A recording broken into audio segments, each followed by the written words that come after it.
الحمد لله رب العالمين.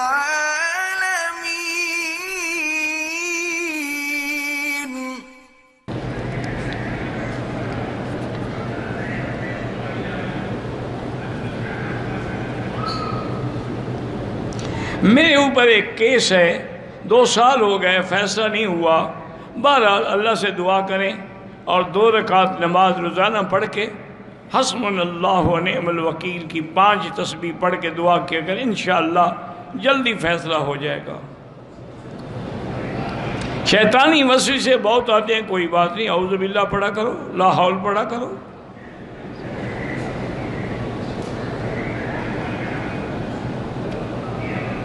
میں نے ایک عالم سے پوچھا کہ جب میں ذکر کرتا ہوں تو میرے دل حاضر نہیں ہوتا، تمہیں حکم ہے ذکر کرنے کا، اذکر اللہ، میرا ذکر، یہ تو نہیں کہا کہ دل کو حاضر کرو، تم کرتے رہو، اس ذکر کی برکت سے انشاءاللہ دل بھی ذاکر ہو جائے گا۔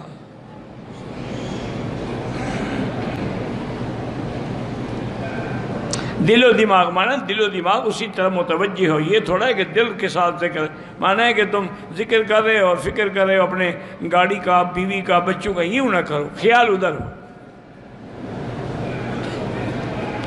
10 محرم کو دسترخوان وسیع کرنے کا کوئی حکم نہیں ہے، 10 محرم کو روزہ رکھنے کا حکم ہے۔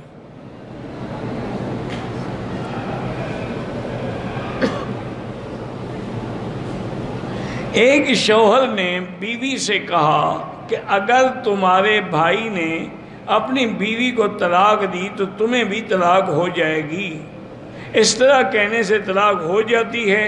نہیں ہوتی ہے، اور لیکن کہا نہ کرو ایسی باتیں۔ میں نے اپنے بیٹے کا نام مارے بھی آہارے پتہ نہیں کیا رکھا ہے، مجھے تو پتہ نہیں کیا لکھا ہے آپ نے، مجھے پڑھا ہی نہیں جاتا، لکھوں کیا؟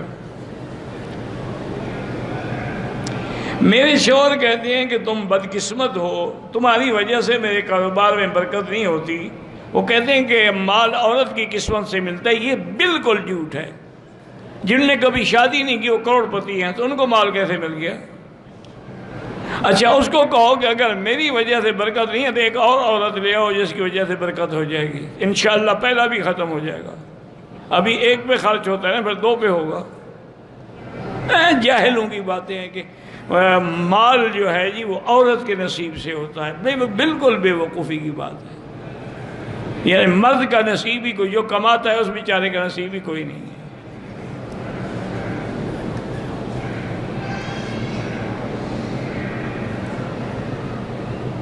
میں نے علماء سے سنا ہے کہ قیامت کے دن انبیاء کرام پر بھی بڑا بھاری ہوگا، غمگین ہوں گے، لیکن ایک حدیث میں ہے کہ اللہ والوں کو غم نہیں ہوگا، ان کو جہنم کا غم نہیں ہوگا، لیکن اللہ کی عظمت و جلال کا خوف ہوگا۔